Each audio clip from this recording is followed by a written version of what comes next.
Hyderabad బషీర్బాగ్లోని CCS ముందు సాహితీ infra company బాధితులు ఆందోళనకు దిగారు.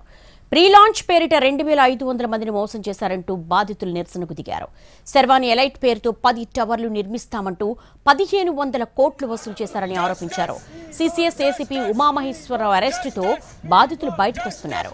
ఉమామహేశ్వరరావు తమను వేధింపులకు గురి చేశారంటూ ఆరోపించారు.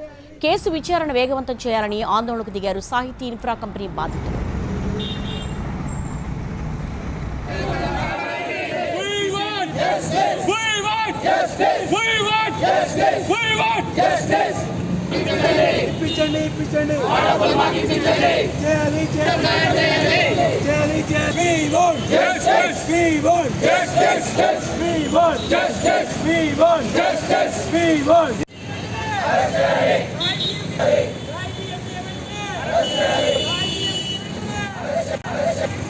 మనకి ఇంకా ఇంకొరకు ఎవరు వచ్చి హెల్ప్ చేయట్లేదు.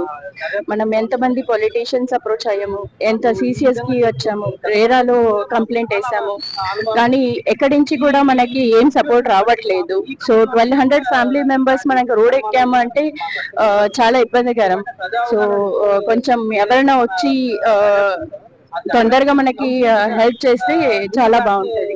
మేము 5 సంవత్సరాలు అయిందండి సాహితీ ఇన్ఫ్రాలో డబ్బులు కట్టి. మేము ఈఎంఐలు, గోల్డ్ లోన్, పర్సనల్ లోన్ అన్ని పెట్టి డబ్బులు కట్టాము. మా కష్టార్జితం మొత్తం సాహితీలో పెట్టాము. 1200 ఫ్యామిలీస్ పైగా మేము ఇందులో ఇబ్బంది పడుతున్నామండి. కానీ ప్రభుత్వం మారినా మాకు మాత్రం న్యాయం జరగట్లేదు. మాకు త్వరితగతిన సిట్ ఫామ్ చేసి మాకు న్యాయం చేయాలి. ఫాస్ట్ ట్రాక్ కోర్టు పెట్టాలి. ఈ కేసుని ఇన్వెస్టిగేషన్ త్వరితగతిన కంప్లీట్ చేసి మాకు న్యాయం జరగాలని కోరుకుంటున్నాం. మాకు సీఎం దగ్గరికి ఈ ఇష్యూని తీసుకెళ్ళండి, మా ఇష్యూ తొందరగా రిజాల్వ్ అయ్యేటట్టు చూడండి. మాకేదంటే ఎస్ఐటీ ఫామ్ చేపియండి, ఫాస్ట్ ట్రాక్ కోర్ట్ అనేది చేయండి తొందరగా. మాకు ఏంటంటే ఇప్పటికి చాలా అలసిపోయినారు అందరూ.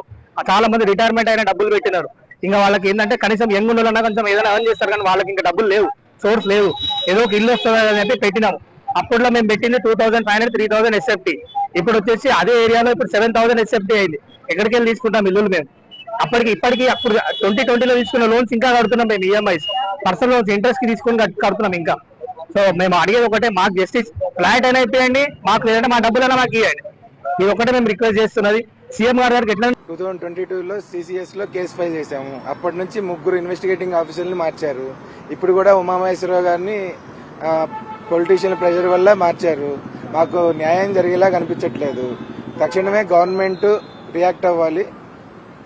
లాస్ట్ బీఆర్ఎస్ గవర్నమెంట్ కూడా మాకు స్పందించలేదు. ఇప్పుడు కాంగ్రెస్ గవర్నమెంట్ కూడా స్పందించట్లేదు సరిగ్గా. మేము మీడియా పరంగా మేము విజ్ఞప్తి చేస్తున్నాము సీఎం గారు.